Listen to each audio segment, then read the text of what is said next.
నిశ్శబ్దమైన ఆ పల్లెటూరిలో తెల్లవారుజాము ఇంకా పూర్తిగా వెలవకముందే చిన్నారి మీరా తన ఇంటి ముందున్న చిన్న తోటలో మోకాళ్లపై కూర్చుని ఉంది. తన చిన్ని చేతుల్లో ఒక ఎర్రటి మందార పువ్వును ప్రేమగా స్పృశిస్తూ మురిపెంగా నవ్వింది. ఆమె కళ్ళు అబ్బురంతో మెరిసిపోతున్నాయి. ఆకాశం స్వచ్ఛంగా ప్రశాంతంగా ఉంది. పక్కనే ఉన్న ఇంటి గుమ్మానికి రంగురంగుల పూల తోరణాలు వేలాడుతున్నాయి. లేలేత ఉదయపు కిరణాలు ఆ దృశ్యాన్ని బంగారు వర్ణంలో ముంచెత్తుతున్నాయి. మీరా నిశ్శబ్దంగా పరమానందంగా ఆ మొక్కలతో మాట్లాడుతోంది. నువ్వు పెద్దగా అవుతావుగదా, నన్ను మరిచిపోవు కదా అని మెల్లగా అడిగింది. ఆమెకు ఆ మొక్కలు కేవలం మొక్కలు కావు, అవి ఆమె స్నేహితులు. ప్రతిరోజూ వాటితో మాట్లాడుతూ అవి ఒకరోజు తనకు తప్పకుండా సమాధానమిస్తాయని ఆమె బలంగా నమ్మింది. ఒక ప్రకాశవంతమైన మధ్యాహ్నం మీరా తన మొక్కలకు నీళ్లు పోస్తూ మెల్లగా వీస్తున్న పిల్లగాలిని ఆస్వాదిస్తోంది. అప్పుడు ఒక చిన్న కుండీ కాస్త వదులుగా కదలడం ఆమె గమనించింది. దాని వెనుక గోడలో ఉన్న ఒక చిన్న పగులు కనిపించింది. ఆ పగులు వెనుక ఒక రహస్యమైన దారి దాగి ఉంది. అది మొక్కలతో నిండి వంకరటింకరగా సాగుతూ అడవివైపుకు వెళుతోంది. ఆ చిన్నారి ఆసక్తితో ఆ దారిలోకి అడుగుపెట్టింది.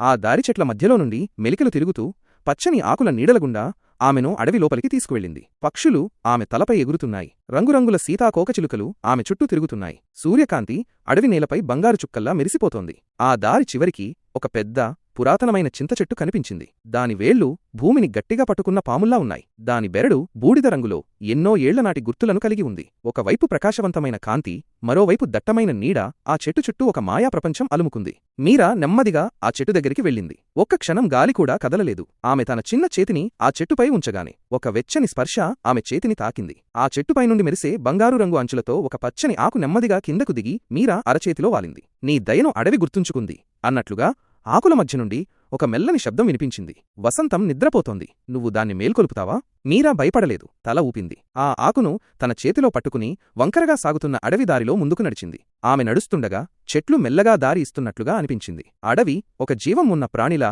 ఊపిరి పీల్చుకుంటూ ఏదో చెబుతున్నట్లుగా ఉంది. కొద్దిసేపటికి మీరా ఒక ప్రశాంతమైన ఖాళీ స్థలానికి చేరుకుంది. దాని మధ్యలో ఒక పాతరాతి తొట్టె ఉంది. దాని చుట్టూ తీగలు అల్లుకుని ఉన్నాయి. ఆ తొట్టెలో సాధారణంగా కనిపించే పూల మొక్కలు లేవు. అది ఖాళీగా ఉంది. మీరా ముందుకు వెళ్లి తన చేతిలోని బంగారు ఆకును మెల్లగా ఆ తొట్టెలో ఉంచింది. మృదువుగా ఇలా అంది, దయచేసి మేల్కో. ఒక్క క్షణం నిశ్శబ్దం. ఆ తరువాత ఒక్కసారిగా ఆ రాళ్ల క్రింద నుండి చల్లటి స్వచ్ఛమైన నీటిధార బయలుదేరింది. తొట్టె నిండుతూ నీరు పైకి ఎగసిపడుతోంది. చుట్టూ ఉన్న తీగలు తళతళా మెరుస్తున్నాయి. నీటి యొక్క చప్పుడు ఒక ఆనందకరమైన పాటలా వినిపిస్తోంది. ఆమె ముఖం ఆనందంతో వెలిగిపోయింది. అదే అడవిదారి వెంట తిరిగి పరిగెత్తింది. దారి పొడవునా పూలు విచ్చుకుంటున్నాయి. పక్షులు ఆకాశంలో పాటలు పాడుతున్నాయి.